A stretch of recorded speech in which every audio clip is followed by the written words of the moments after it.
Welcome to the Heart of the Matter podcast. I'm Junon. I'm Susan Billings, and today we're here at Insperity again.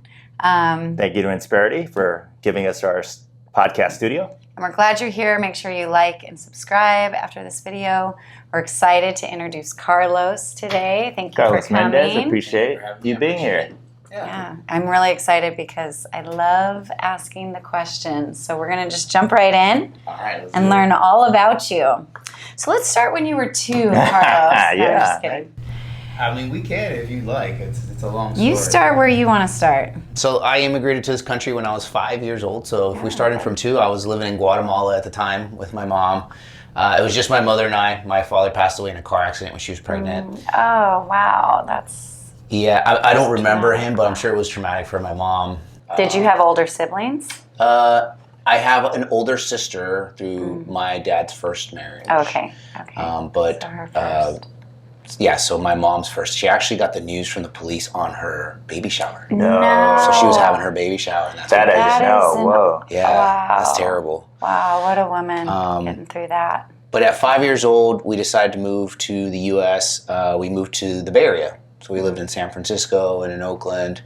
And I grew up there. It's where she met my stepdad.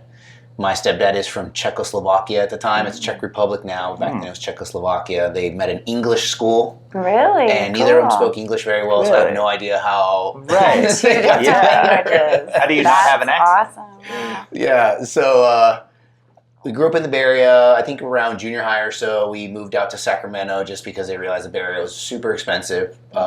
It wasn't the best place to raise children. And so I grew up in Sacramento for junior high and high school. After high school, I joined the Navy. Hold on. What did you do during high school? Did you play sports? No, I didn't play sports. So my childhood was a bit unconventional because my stepdad was from Czech Republic. And so a lot of my childhood was doing a lot of chores. I did a lot of chores around the house. It was the European version of a tiger mom. Okay. Yeah. Yeah, like I would come home, I'd have to do chores. Everything had to be done. My homework had to be done perfectly. Wow. And so I had no time to play sports. And my stepdad was like, playing sports is a waste of time. You need to learn how to work. Yeah. Right. He's like, learning how to work is going to be more beneficial for you than playing sports. Would you say that now? No. No? Oh, really? No. Okay. I'm glad they did the things they did because I had an enormous work ethic when I was a young man. Yeah. But you got to have balance. Right. With everything in life, Yeah. you got to have balance. That's what I do with my son now. It's good for people to be able to play team sports and have to maneuver all these different personalities. And maybe you got a crappy coach. Hey, you got to learn how to deal with that crappy coach because you're going to have a crappy boss one day. And you're going to have to learn to deal with that selfish teammate because guess what? When you get a real job, you're going to have a selfish teammate there too. Yeah. So I think they both have their benefits. It's just got to be a balance. Were you rebellious, or did you kind of just fall in line? No, I was rebellious. Really? Yeah. So right around 14 or so, high school, I started getting in trouble. So I was in and out of juvenile hall, which is not the best thing because my stepdad ended up being law enforcement. Oh. So my dad's law enforcement. Wow. I'm getting in and out of trouble to the point where the judge at one point was like, "Hey, dude, we're just going to leave you in here till you're 18." And around that time, I had a teacher who taught home skills, I think is what the class was called, where they teach you how to like manage your finances, write a check, balance your, all just life skills. Where did those go? Those classes? Know, right? Yeah, that's good. We need them more than ever now. Yeah. But I had that class. I think it was an elective I took, but I built a good relationship with him. And he actually knew the judge and was just chatting with him. He's like, hey, he's a good kid. He's just, doesn't really get along with his stepdad. And he kind of hung out with the wrong crowd. And the judge was like, well, if you think he's such a good kid, he's like, and you want me to let him go, I'll let him go if you adopt him. Kind of jokingly. And my teacher said, I'll do it. Whoa. Really? Yeah. Wow. So he did. He legally adopted me. Really? And for my Really? senior year of high school, I lived with him. And from that point on, Wow. I was a model student because I was so grateful that he had done that. I couldn't believe that a perfect stranger had done that for me. That's Right. incredible. And then what was his style of parenting? Was he pretty strict too, or was he was so relaxed. Really? It was like a complete opposite of what my parents were. My parents were ultra strict. Right. This guy was like just very much like, hey, if you want to do this, just let me know where you are. Let me know what time you're going to be home so we know you're safe and who you're going to be with. Put trust in you. A lot of trust in me. And because I was so grateful for that type of trust. Yeah, you weren't going to. I wasn't going to ruin that for anything. Like, yeah, it was very rare, very, very rare for me to be able to go out with my friends and just hang out with my parents. With him, like I could do whatever. And you know what's funny is I ended up just finding work. I just just ended up working anyways. Because it's all I really knew how to do. What a great mentor for you at that right time. So then how did you get the kind of the idea of doing the Navy, joining the Navy?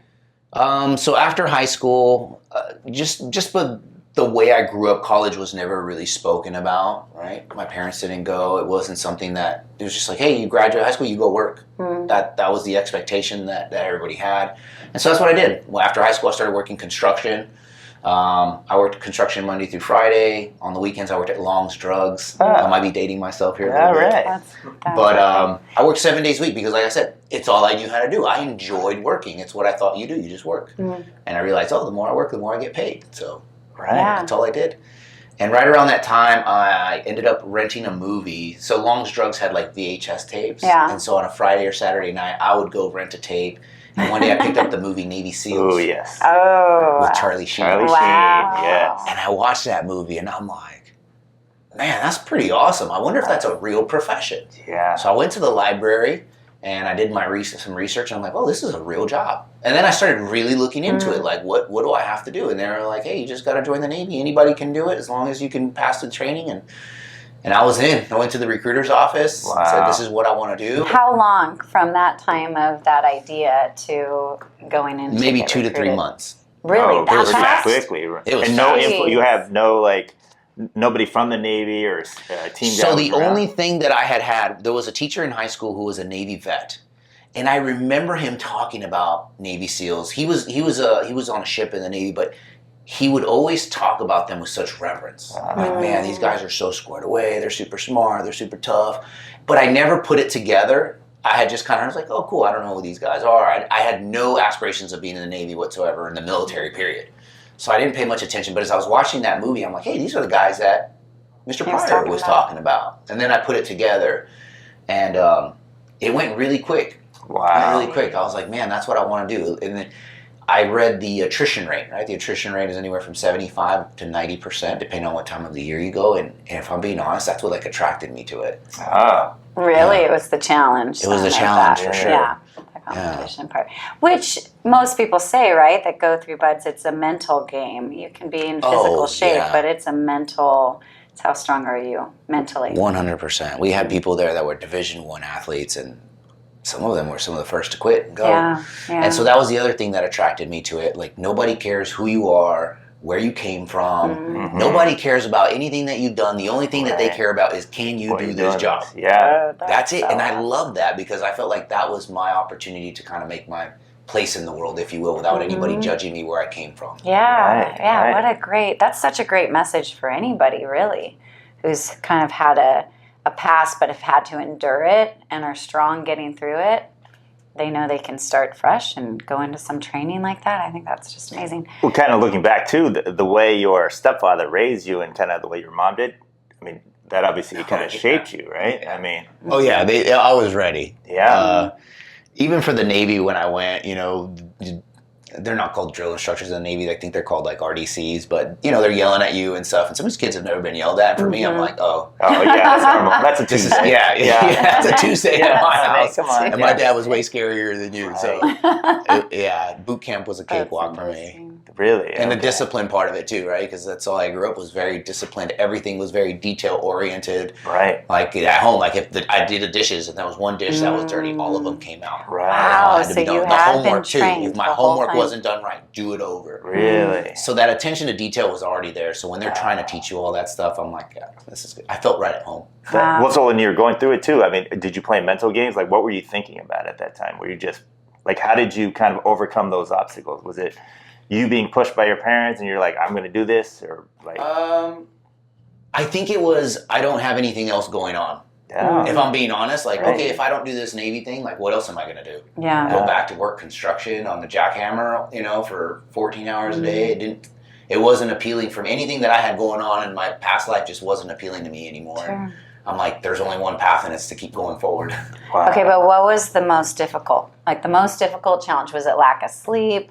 Was it cold? For me, it was the cold. It was. Okay. Yeah. In case you haven't noticed, I'm a tropical person. Yeah. I was born near the equator. Right. Yeah. So, and I went through a winter class. Oh, you did. So the cold was by far the hardest part for me. So cold water, like you're doing all of the shoreline. I mean, everything. Yeah, they're just basically making you link arms, and you're just marching out to the ocean. You're laying down, and you're just sitting there, and they have these tables that tell you how much a human can take before they start going hypothermic, and they push those limits just to get you there.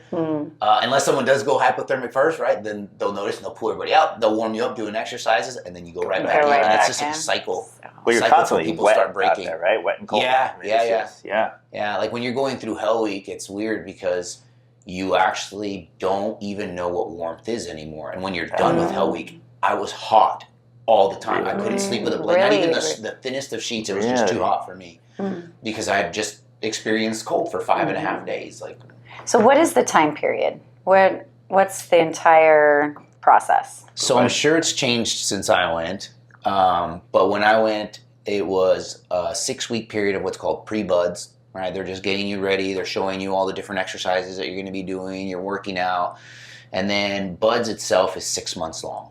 It's 6 months. 6 months long, and there's 2 months to every phase. There's 3 phases. The first phase is basically it's all physical. You're literally just doing physical stuff all day long. So whether it's you're doing the O course, you're rowing the boats in and out of the surf zone, you're doing swims, you're doing runs, you're doing calisthenics.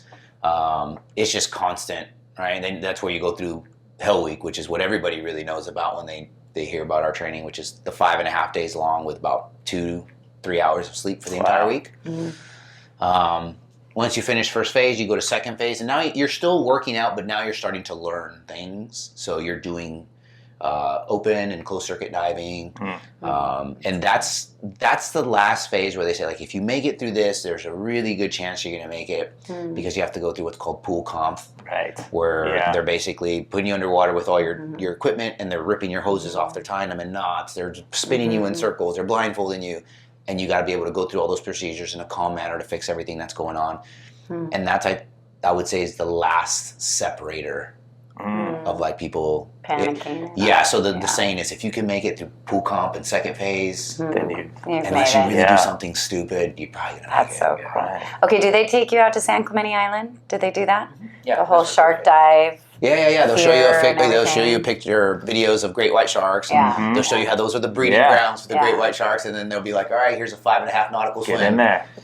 Go. Wow. So there's people that show up that are not familiar with the ocean at all, right? Oh yeah. So they're jumping. I can't even imagine. Yeah, I had one of those in first phase because they'll pair you up with people and they're your swim buddies, and I got paired up with this guy. I think he was from Oklahoma or something. Oh yeah. So he's a good swimmer, but just never been exposed to the ocean. And when we were going in and out of the surf zone, he freaked out. Yeah, right. Like he legitimately freaked out, and I remember he ended up popping his life vest, and he ended up quitting. But that was the first time he was exposed to the ocean. Wow. So when you're going through this, like you said, you're paired with someone, but your big thing now is obviously you're a leader. You teach leadership. Did you start to see people that like exemplify leadership, or how does that work? I mean, do you guys kind of pump each other up, or like who ends up surviving through that? Is it just? I think the people that are just mentally tough and truly, truly want to be there, right? And they understand, like, hey, this is what I want to do for a living, because a lot of people think that that's what they want to do until they're cold and wet, and then that's when they decide, oh, maybe that's not what I want to do. And they'll tell you that afterwards, like, oh, I just didn't really want to be that. Well, if you didn't really want to be, you wouldn't have gone through all that trouble in the first place. Right. So I'm going to say there were a couple things that kind of helped me through Hell Week. There were a couple epiphanies that I had throughout that. The first one is to take everything in small bites. And I told my son that now, right? How do you eat an elephant? One bite at a time. So for me, the way, because I think if you look at Hell Week, you're like, oh my God, 5.5 days long and I'm only going to sleep 2 hours. That's overwhelming, especially if you've never done that before. Yeah. So what I did was like, I'm just going to make it to the next meal. So if I can make it to lunchtime, I remember thinking this to myself, if I can make it to lunchtime, I'll be fine. I made it to lunchtime. I was like, okay, I'm still good. I still feel pretty good. If I can make it to dinner, And then if I could make it to mid-rats. And then if I could see the sunrise the next morning. And that's kind of how I took it, one step at a time. And the other thing that I kind of had like an enlightening during that period of time, 'cause you have a lot of time to think. Sure, during that period of time. Yeah. Is I realized that when I was helping my teammates out, when I was trying to help them out and be the motivator and asking them what they needed, and I was more concerned about their welfare than mine, I realized that time went by faster and I didn't have time to feel sorry for myself. And the times that I did kind of start feeling sorry for myself, that's when I was like, oh yeah, this does suck. But I kind of caught on to that. It's like, wait a minute. When I'm helping, I don't think about this. So I kind of did that as my own survival mechanism where I was always trying to be the motivator, trying to help my team out. And time just goes by faster when you're not feeling sorry for yourself. Yeah, no, absolutely. What an amazing blueprint. I mean, I was going to ask, did you see those principles that you learned through training apply, obviously, when you were doing the job, but actually apply throughout your life, right? It's the same concept, just one bite at a time, and help somebody else out, get out of your own rut. So going into then the job, were there times where you're like, done this, I'm trained, I feel, it applied? It definitely applies. The instructors weren't lying when they said, if you think you're cold and miserable right now, wait till you go do this in the real world. And I'm like, how could it possibly be worse? And then you get out there and you're like, this is worse. Really? Yeah, there were times where I was way colder on, real world ops. I was way more miserable. But I had that in the back of my head where I was like, oh, I've done this before. So I do think that it plays a part in it. And it's funny because I had dinner with a retired Master Chief about, I think maybe 2-3 weeks ago. And he said something interesting to me. I'd never met this guy before, but he's also a SEAL. And we were chatting. And he said, do you know why we have people do Hell Week? And I was like, I don't know, selection process, I guess. He said, we have people do Hell Week because how can you ask somebody to do the impossible when they've never done something before in the past that they thought was impossible? Oh, right. And as I thought about it, I'm like, oh, he's right. Because doing that, going through that selection process gave me this enormous confidence that I could do anything. Yeah. I could do it. If I'm tougher than someone, I'll outwork you. Right. I'm going to be able to do it. So I may not be as smart as you. I may not be as fast as you. I might not maybe be as big as you, but I can outwork you. I can outlast you. And so I've always had that confidence, and he's absolutely right. Like I always dug back on that through so many times in my life. That's hope, right? Hope is getting through something before and knowing that you'll be able to get through it again. So faith is different. Faith is like, I've never done this before, so waiting for it, I'll be able to do it. But hope is, no, I've done that. I've been through something before and I can do it again. Yeah, really cool. Absolutely. That's great. So now what? So now I am a leader instructor with Echelon Front. I don't know if you've ever heard of a gentleman named Jocko Willink. Yes, so that's my boss. Really? Yes. Jocko's your boss. He's awesome. I worked for him when I was in the Navy. That's where we actually first met. I was one of his instructors at the training detachment where we used to train actual SEAL platoons before they would go out and conduct these real-world missions. And when I retired, I actually became an investment banker. Oh, that's different. How'd you apply those principles to investment banking? Well, he's going to outwork him. I mean, listen, I'll actually tell you that the interview process was kind of an eye-opener for me because if you're familiar with investment banking, and you are, it's an extremely competitive process. And let me tell you, these people they're smart, way smarter than me. And these people were coming from really fancy schools like Stanford and Harvard and Wharton. And, I was at a state school. I was at UCLA, which is still a great school, but it's intimidating because you're going up against these people who, one, already have finance pedigrees before they're applying for these programs, and two, they're extremely smart. And so I told my wife, as we were doing all the meet and greets during all the interview processes, I'm like, man, these people are so smart. I was like, I don't know if I belong with these people. And then through one of the interview processes was you're actually interviewing with two of your competitors. And so you've got two people that you're competing with, and you're doing like your super days, if you will, where you're interviewing with a different banker every 45 minutes. So the three of us interview with a banker 45 minutes, we're done with them, another one comes in, another 45 minutes. And it's just, I think like 4 or 5 rounds of that. It's like a financial Hell Week. Kind of.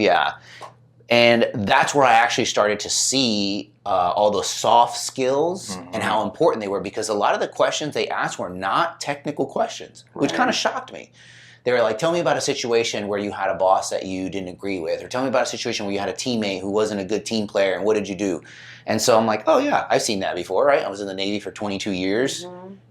I like to say the Navy is the most diverse organization in the world, in the military is. And so you see all these different types of personalities. So I had a story for everything. That's awesome.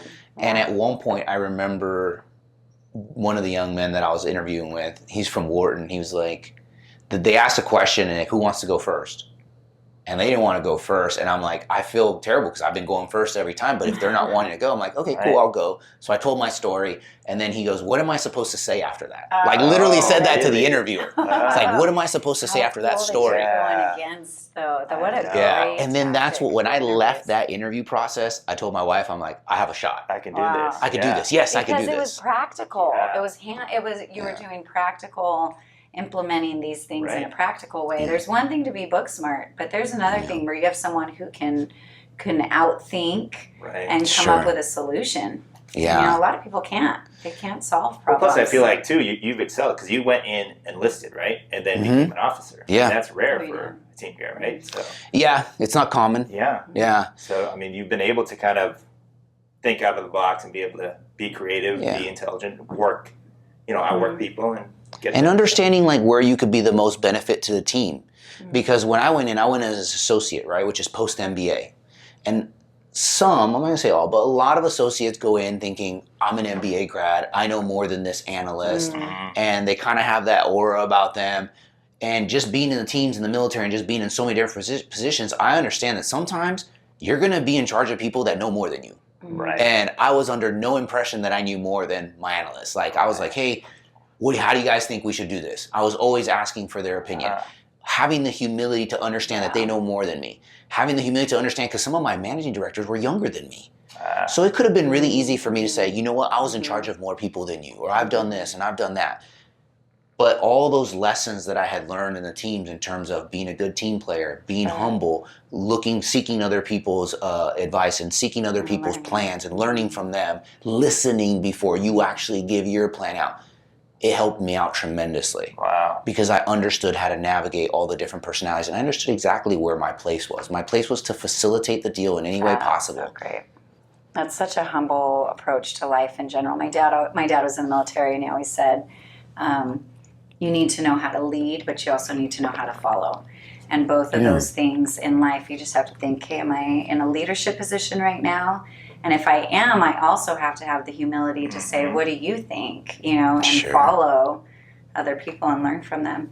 I mean, that's such a well-rounded approach to everything you do. But here at Echelon Front, what we say too is like leadership is not a position. So we truly believe that. What we say is if you deal with other human beings in your life, you're in a leadership position.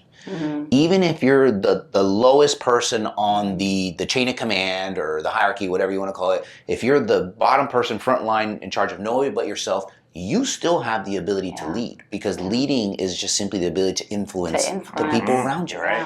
And so maybe you have a boss who you think is incompetent, right? I see this all the time. My boss sucks. Okay, you think your boss sucks. I know. Hey, well, But my question to them is this. I'm just kidding. What are you doing to help them? Because if you're not helping them out, is that good for the team? That's great. Yeah. No, it's not good for the team. So if you truly think your boss is incompetent, have you ever gone and be like, hey boss, I know you've got a lot going on. Yeah. Hey, let me get this off your plate for you. Right. Hey, I'm taking the initiative. Yeah. And what are you doing? You're leading. You're leading. Right. And it's good for the team. Yeah. So That's amazing. so great. I did the 3-day muster for Echelon Front. Yeah. Amazing. Oh, It was really? amazing. I learned so much from it. Yeah. That would be so great. We have it in San Diego once a year. So Really? Yeah. it's pretty cool. Yeah. Very good. So you've been doing that with them for how long? 3 years now. Yeah. Good. It's been amazing because it's industry agnostic. So I've seen every industry you could think of, from nonprofit, healthcare, tech, finance, construction. Sure. I mean, you name it, I've done it at this point. Right.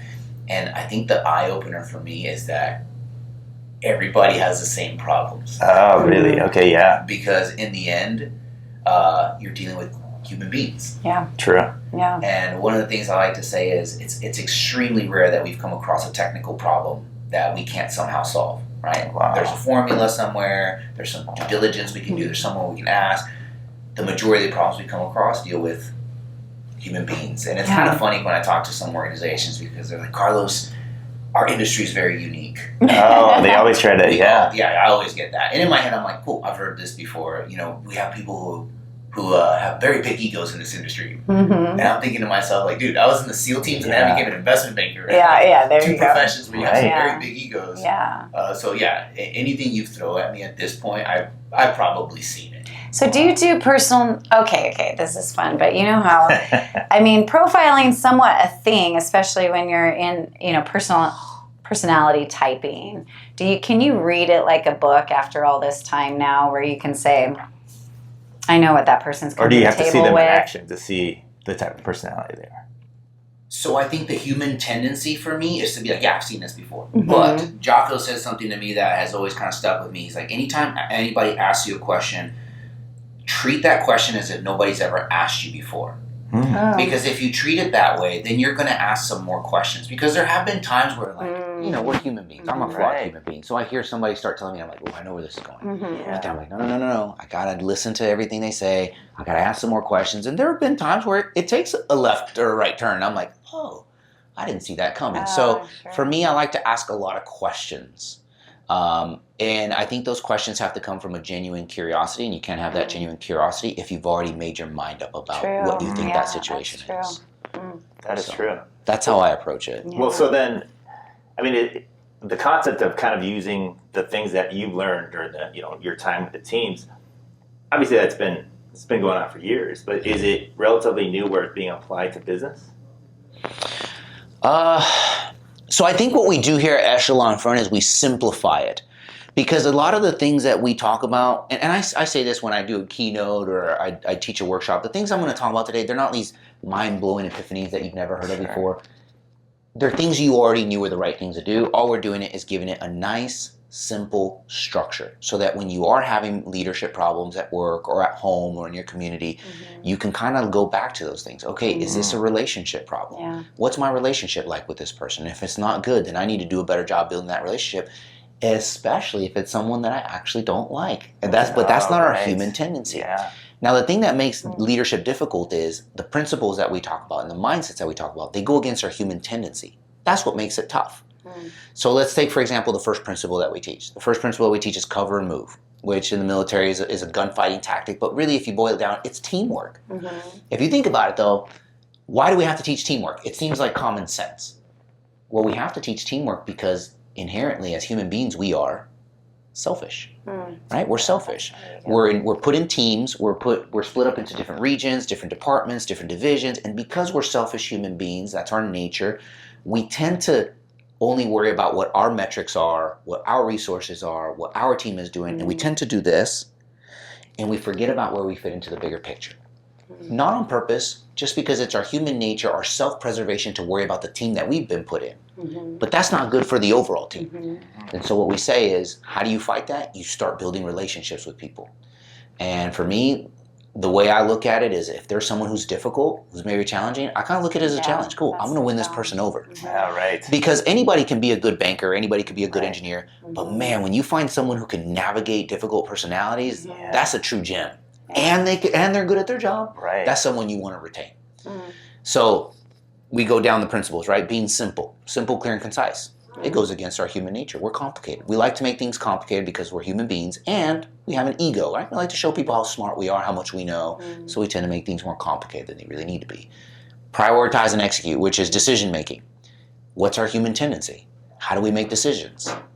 Emotionally, usually, right? And then the last one is decentralized command, which is we are empowering other people. But as human beings, do we like to give power away? Typically we don't. Right. Exactly. And so what I tell people is if you've done a great job of building a relationship with people and you're doing all these things, the chances of them leaving you alone to solve these problems is very slim to none. Right? If I'm taking ownership of all these problems and I built a good relationship with you, and chances are if we're hiring good people, so let me reverse. What I do with people sometimes is, they're saying like, oh, well, what if I'm the only one to start doing this? What if I'm the only one to start taking ownership of all these principles and doing this? And I'm like, let me ask you something. How would you, give me some adjectives to describe some people that you work with? And like I said, most of the companies we work with are awesome companies. I come across a lot of really good people. And so they tell me, hardworking, intelligent, competent. I'm like, okay. So what are the chances that if you go out of your way to build a strong relationship with people with those kinds of qualities and you're taking ownership and you say, you know what, that was my fault and I could have done a better job of this. What are the chances that someone with those qualities is going to leave you alone to solve those problems on your own after you built a good relationship with them? Yeah. And the chances are slim. Yeah. Right. Now, if you've got a bad human being in the team, which happens, then that's a whole nother story, right? Yeah. We got to go through a different path. But they're going to want to help. Yeah. They're Yeah. going to want to be involved. Yeah. This is great. Every time I hear this, I always get fired up. I know. I Yeah. know. I'm like Yeah. chomping at the bit. Oh, yes. No, it's interesting. We've talked about that before when there's somebody that that doesn't like us. Like it's in my personality where I'm like, oh, they're going to love me. Yeah. But Yeah. that's like the Yeah. bring it. I used to work at the beach, lifeguarding, and I was the only girl. Girls weren't doing it then, and I was rookie of the year. And one of the older lifeguards came up to me, and he went to shake my hand. He pulled his hand away, and he said, "You don't deserve it." And I was like, "Oh, he's going to be my best friend." Like in another, that was my very first thought is, "Oh, he's going to be my best friend," and he was. I love that man. That's great. He would have my back, no question. Yeah. No question, throughout the years of lifeguarding. Well, that's what I've always said. That I mean, you never know what someone's going through. They could be. I do this thing. Yeah. You were a sniper. I call myself a sniper. What I'll do purposely, and I've told people in the group this, is that anytime I go out and I see someone that's angry or not smiling, I try to do something to make them smile. And for me, that's one notch, because you don't know what they go through. Sniping from the roof. He smiles. Yeah, sniping. But yeah, I mean, that's why I always tell my wife, I tell my son this. You never know what they're going through. And you really don't. So. Which goes back to what you said about asking the right questions and just listening, not just discounting them from the start. Yeah. Sure. Yeah. So, I mean, you can take, again, you're teaching all of this. Is it hard when you teach? Do you sometimes find yourself like, oh man, I can teach it? You know how they say the shoemaker wears, the worst shoes. Do you feel like sometimes you're having to teach yourself too in an everyday way? Like, Oh yeah. man, I just taught this, but now I'm having to You're live having to do this. it. The most. At home. marriage. Sure. Yeah. Yes, at Yeah. home. Because I always say that when I'm teaching, I'm a much better husband. Because the principles are like fresh in my head. Yeah. And when I'm kind of away from it for a little while, I start reverting back into my human nature. Yeah. But what's cool is my wife has attended a muster as well. She's read the book. Oh, okay. And so she's applying the principles as well. And there will be times where like I don't take ownership of something and she does it. And in my head, I'm thinking, dang it. Yeah. I teach this for a living. She knows, beat me to it. I should have done it. So now I'm a little embarrassed. But now the only really route I got left is, you know what, babe? I could have done a better job too. Geez, that should be a marriage class. You should bring Yeah. this into marriage. They're actually, I'm pretty sure they're working on a book. There's a couple of colleagues. Relationships. That's Extreme Ownership. Because the two books were written. Yeah, say the name of the book. Extreme Ownership is the first one, and the second one is Dichotomy of Leadership. But they're both very geared towards business. So they'll tell a story in combat, and then they'll talk about the principle, and then they'll share a story in business with one of our clients. Obviously names are changed, but they show how this principle works in the business world. But what I'm pretty sure they're doing now is saying, how does this apply at home? And for me, that's where it's made the biggest difference. Right. Because I felt like I've kind of always been like that because of my upbringing. I've always been like that at work, but I wasn't like that at home. For whatever reason, I just never really made the connection until I was much older in life, and I realized, like, oh, wait a minute, like these principles apply here too.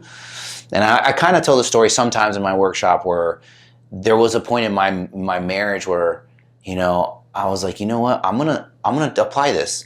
I'm gonna stop worrying about all the things I think my wife is doing wrong or where I think she's coming up short, and I'm only gonna concentrate on being a better husband. But that's a commitment and a decision. And when I started to do that is when I started to see her slowly start to do the same. Now, it didn't happen immediately, right? There were definitely times where I was like, hey, babe, that was my fault. I'm really sorry about that.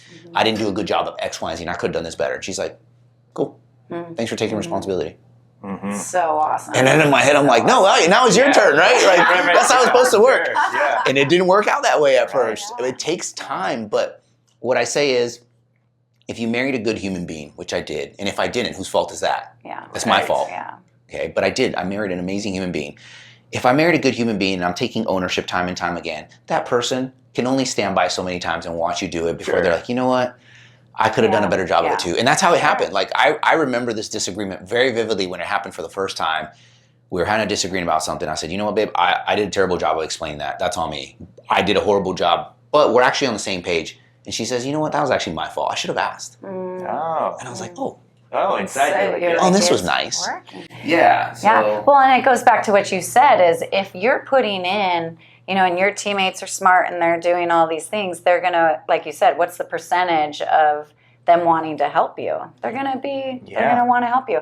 And I think it goes back, you know, same thing with the relationship. You're doing your best at it. They're eventually going to be like, hey, I see that. I want to help you. You know, I'll contribute too. Yeah, that would be a fun new book, a new chapter. We'll get you a secret book. Okay, good. Thanks, I need it. Well, so then, like, you know, obviously we're in Insperity here, Fortune 100 company. There's a lot of corporations out there that, you know, and, you know, Insperity is an HR company, so it's about culture. You know, obviously culture is a big thing. But why don't you see a lot of companies implementing, you know, kind of your philosophy on it? Because a lot of times Insperity will do team building things, but it's not really team building. It's just an activity. So yeah, a lot of people just do the activity they just do the thinking activity. that they're going to bond. That's true. Yeah. What's the difference? I think the difference is just the way we present it in a very simple and pragmatic form, right? Hey, the culture here at the organization is we're going to build strong relationships and we're going to break down those silos. The culture here is we're gonna communicate in a simple, clear, and concise manner. Like anything that we do in terms of the mission, the why, expectations, and parameters, they're gonna be a simple way so that everybody can understand. Hey, we're gonna make decisions from a detached perspective. But that's right. There's really only 4 principles that we talk about. Those 4. And I think sometimes people start making, when I look at core values or what, they're kind of long. Right? And so they just kind of become this thing on the wall where people, you know, stop paying attention to them. And it's not really a culture because they're so complicated and long and maybe not pragmatic. Whereas if it's like simple, right? We build relationships, we communicate effectively, we make good strategic decisions, and we empower each other. That's it. If we're falling short, we're violating one or more of those principles. And that's what I think attracts a lot of our clients is the simplicity of it. And then finally, the mindset that we teach of extreme ownership. Right? It's your team. It's your company. If it fails, that's your fault. Because so many times as human beings, right? And by the way, it's our natural human instinct. If something goes wrong, what's our first instinct? We got to find out whose fault it was. Blame. Yeah? As opposed to, hey, you know what? I'm the boss. Let's say I gave you something to do and maybe you messed up on it. My instinct is to be like, well, June, you messed this up. But what we really should be doing is like, hey, June, you know what? This went wrong, and that's my fault. You know why, brother? I didn't prepare you properly. I didn't give you the right training. I didn't explain this properly to you. So how do you feel right now? Do you feel defensive? Wow. Yeah. No, you probably don't. As a matter of fact, you're like, okay, how do we figure this out? And that's how you actually get to problem solving, is that mindset of extreme ownership. It's my fault. How do I fix it? What could I do to do better? And when you start doing that, and that's what I said I did in the teams, right? When we do debriefs, we come back from a mission.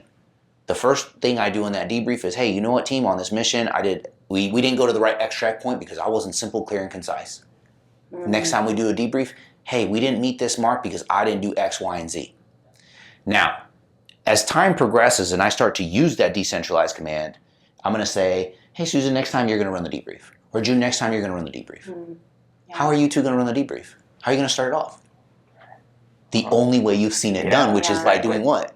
Taking ownership of the things you could have done better. You're empowering that. Yeah, so if something did go wrong and I say, you know what, I could have done this better for this. You say, yeah, you know what, I could have done this better as well. Now it's getting tackled from all different angles. Right. And we're actually solving that problem as opposed to, well, you didn't do this and you didn't do that. Because what are you going to do if I do that? Yeah. You're just going to get defensive and you're going to point fingers at me. Every time. Yeah, but you didn't do that. Right. And I saw that so many times. And I think being an instructor in the SEAL teams allowed me to see that from a detached perspective as I watched different teams debrief, because there were teams that would implode, right? They're just blaming each other, they're casting blame, nothing's getting done.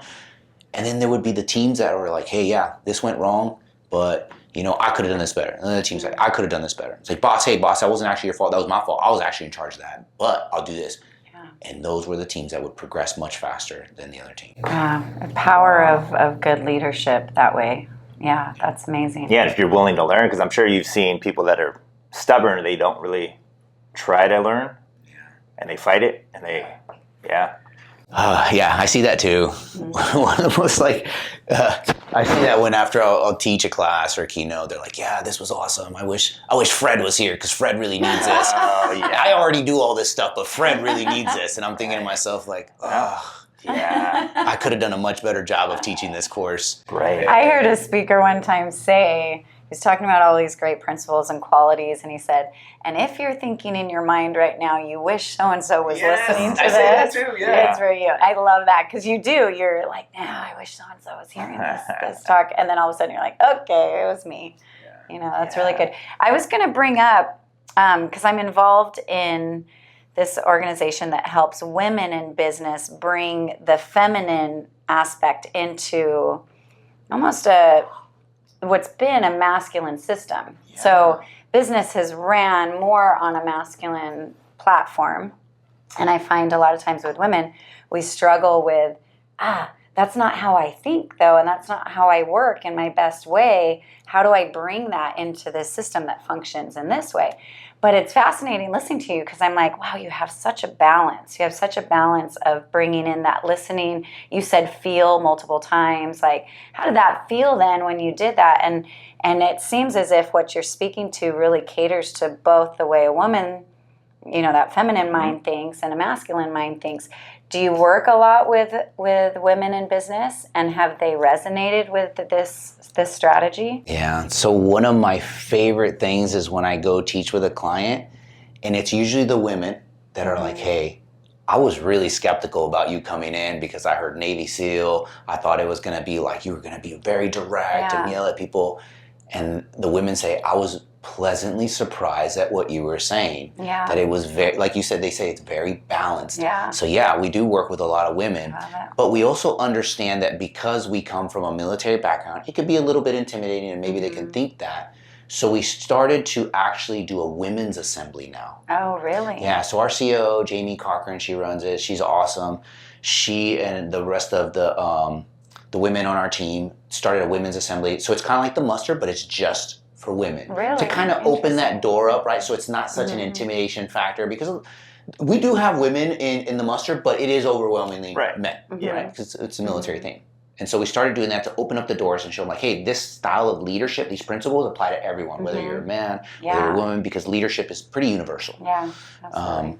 But that's actually one of my favorite things, is when a woman comes up to me afterwards, or even sometimes men afterwards come up to me and be like, hey, that's not what I was expecting. And when I say I was extremely skeptical, I was extremely skeptical. And now, like, I'm on board. Yeah. So that feels good. Yeah.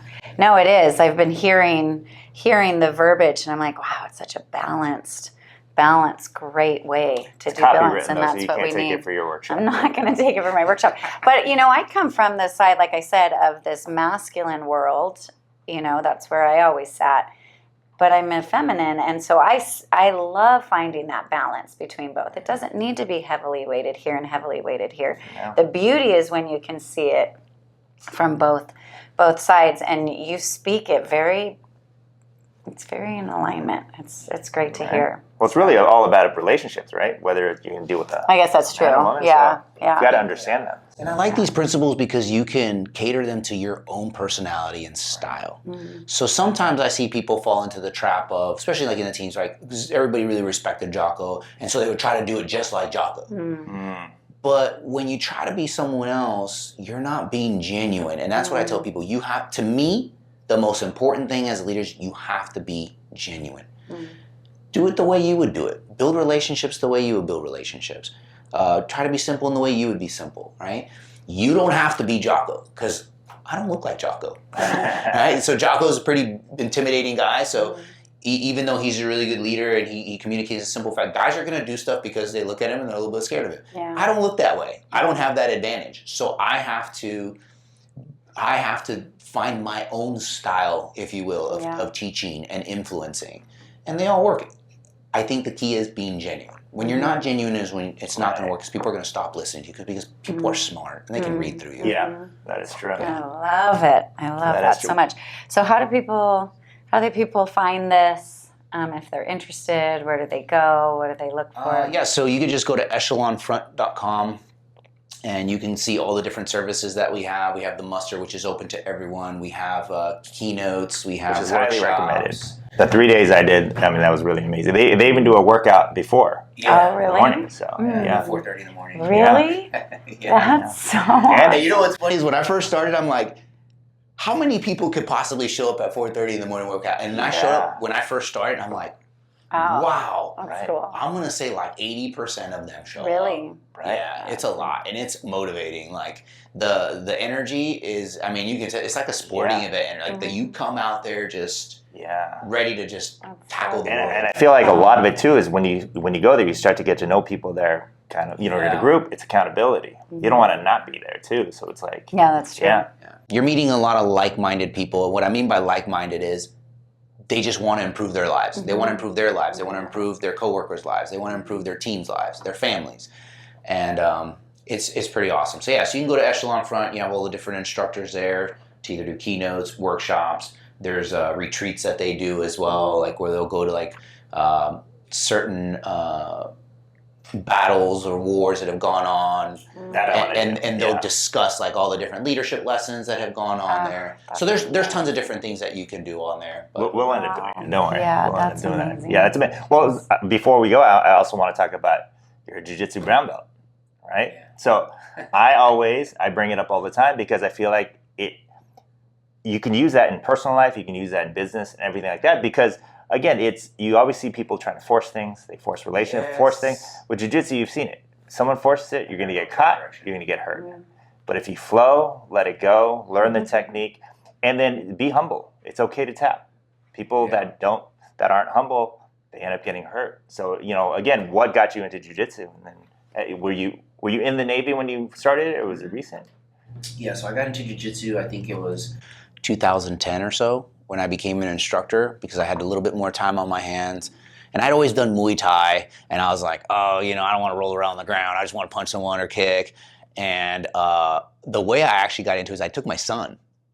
And I was watching him, and I'm listening to the classes, and I'm like, I kind of like it. And so I just started doing it as well. And you're 100% right. Like there are so many parallels in jiu-jitsu and in life. I love the jiu-jitsu community because the people, for the most part, are really humble people, right? Because for the most part, if you're really arrogant, you're not going to do jiu-jitsu because someone's going to tap you out. No matter how good you are, there's somebody better than you, and you have to be open to that. And in the world of martial arts, would you find that jiu-jitsu is the most humble? It is. I agree. I think so because it's the only martial art where you can go up. You can finish. Where if you're doing karate, it's kind of... At least sustainably. Yeah, right? Exactly. Yeah. That's interesting. Yeah. And you're right. If something's hard to do, I need to go in a different direction. Right. Same thing in life. Yeah. I need to go in a different direction. I'm forcing this right now. Absolutely. I need to find a different way. Yeah. And then even in kind of a leadership role, whenever I teach classes, it's I've had previous black belts tell me, why are you teaching the good stuff? It's, well, why wouldn't I? Yeah. Because the better that my students or people around you get, the better you're going to get. If you're always dominating, and we've seen it, upper belts go only with certain lower belts because they just smash them. They never get better. But the ones that, it's good to train with lower belts, but if you train with people that are better than you, you end up getting better. Yeah. And do jiu-jitsu. Doing it. Well, that's great. Yeah, you have an arsenal of wisdom. Experience. Yeah. Yeah, thank you. I always tell people, it's like, how are you qualified? Well, because I've made all these mistakes. Trust me when I tell you that the stories that I have are not stories of triumph, like, hey, I came out on top because I was so smart. Most of the stories I tell are like, hey, you know what? I made this mistake, but I learned from it. Yeah. Isn't that the truth? And I think that's probably the best teacher. Right. Yeah. Right, absolutely. To be honest, when things don't go right. Yeah, no, absolutely. And that's why I like Chase, my son, Carlos has been great. He's been a mentor to him. And through every decision, he's always asking me now, he's like, what do you think Carlos would think? And so it's like, because the impact that you had in speaking with him. I mean, he saw that. Wow, He saw that's you were awesome. being humble, you were being real. So, I really appreciate that. I appreciate that. Dang. And listen, I'm more than happy to always do that because I always tell people there was somebody willing to do that for me. Yeah. There was somebody willing to take Right. time out of their That's day true. to help me, to answer questions. And so my thing has always been like, hey, I want to pay it forward, whether it's a veteran reaching out to me on LinkedIn, needing help with their transition, or it's a young man like Chase, right, trying to find his way into the world and being like, hey, what should I do? I'm in the Navy, like, Right. what path should I take? Well, I'm not going to tell you what path to take, but here's some things for you to think about. Right. That's so good. I was asked one time in a seminar, everybody was asked to think of a mentor in your life. Who was your most pivotal mentor in your life? And so when you take that time to reflect on that, you realize now it makes you kind of step up and say, wow, I've got to be that. Because that person played a huge role for me. That is true. So am I playing that role for somebody else? Would they be thinking, oh yeah, Susan was my mentor? Probably not. Sure. You have a lot. But yeah, it's a big deal to reflect back on that experience when you're 18. Being taken in by somebody, 17. Yeah. Taken in by him. That was huge for me. Wow. That a complete stranger would do that. And Amazing. then, mentors throughout my life. And that's what I tell people in my workshops. I'm like, listen, everything that I'm sharing with you right now, it's not because Carlos is super wise. Trust me, that's not the case. It's just I've been truly blessed in my life to have some pretty amazing mentors that have taught me that. And all I'm doing is whatever they've shared with me, I'm just sharing it with you. Right. That's it. Yeah. Passing on the knowledge. Good.